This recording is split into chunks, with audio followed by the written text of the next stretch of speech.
20 жылдан бері Hizbut Tahrir мүчөсү болуп келем. Азыр учурда мен Жалал Абад шаарынын Hizbut Tahrir уюмунун башчысы болуп сапталам.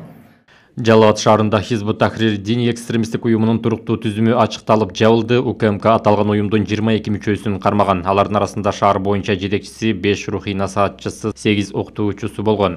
Ар бири 4-5 адамды экстремисттик идеологияга окуткан. Атайын кызматтан билдиришкендей, топтун мүчөлөрү бир нече жыл бою Жалал Абад шаарында эл арасында деструктивдүү идеологияны жайылтып, жаңы тарапташтарды тартуу менен алектенген. Ошондой эле интернетте фейк баракчаларды ачып, тыюу салынган экстремисттик материалдарды жашыруун басып чыгарып таратып жүрүшкөн.